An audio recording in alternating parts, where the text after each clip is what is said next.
Oat milk maker Oatly delivered a disappointing third quarter report and full year guidance earlier this morning as virus related restrictions and supply chain issues weighed on results.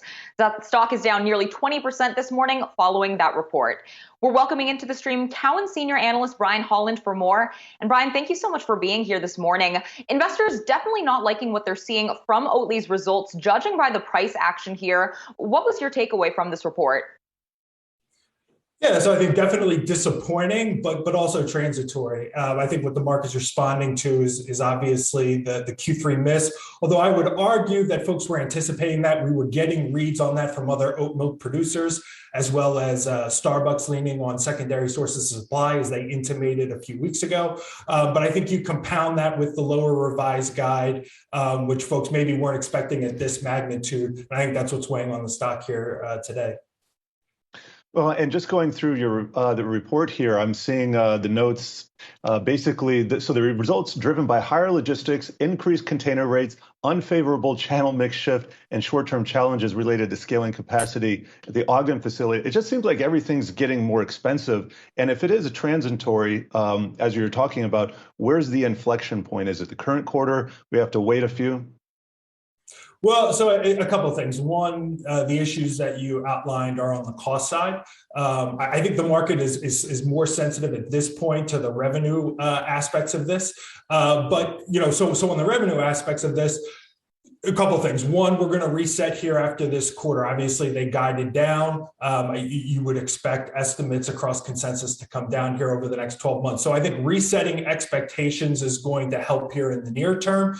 I think, obviously, the capacity dynamic, that's something that's ongoing. So I think with each passing quarter that they can demonstrate that they are able to add capacity as promised, would certainly help the stock. On the cost side, I think the cost side is going to be with us here for the next 6 to 12 months, and that's not just an Oatly issue, that's across the industry. For Oatly, really the problem here is, this is a perfect storm. Coming public and executing a global capacity expansion initiative concurrently across several markets in this current macro, obviously pretty unfortunate timing for that, as increasingly difficult to execute. And Brian, just going through these results here, one other thing I noticed was in terms of channel, we saw food service actually grow compared to last year as a share of revenue, while retail shrank a little bit. As we continue to move through this pandemic environment, this global supply chain environment, where do you see most of the growth for this company coming from? Is it going to be from retail, or is it going to be from that food service channel? Yeah, I think it's going to come from the retail channel ultimately. Food service will generate trial as it has. Obviously, it's working off of a smaller base. But again, Oatly's biggest limiting factor to growth right now is its ability to generate and push out supply, given the capacity constraints.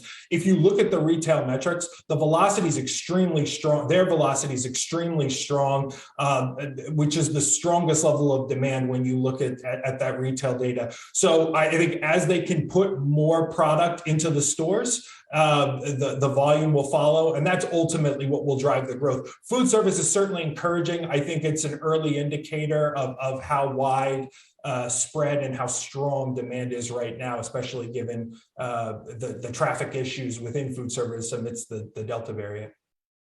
I'm wondering what you think about the current loss of momentum, how challenging that's going to be to recover from. Kind of gives competitors who are able to execute in this environment a leg up, and we see this across all kinds of industries. Is Oatly still going to be competitive? Yeah, I think so. If you look at it, it's a great point. If you look at the data right now, as of, for instance, the scanner data that we look at here bi-monthly, in the latest 4-week period, Chobani and Danone both took share. But important to note that half of the volume that they sold came on promotion.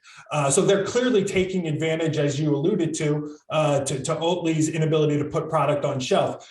That's the one side of it. That's the near-term dynamic. I think if you take a step back, like I said, velocity for Oatly, much stronger than everybody else. That's on very little promotion. So as they're able to put product in store, they'll be able to promote more. They'll be more competitive. But the velocity is really the strong indicator that consumers favor their product And so as they can get more product into the store, they're going to move it. As sort of an interesting way to look at this, their dollar share of the category is 2x their share of shelf, how much product they have versus all the oat milk SKUs that sit on shelf. That typically demands more shelf space. So basically, Oatly is leaving revenue on the table with their inability to supply.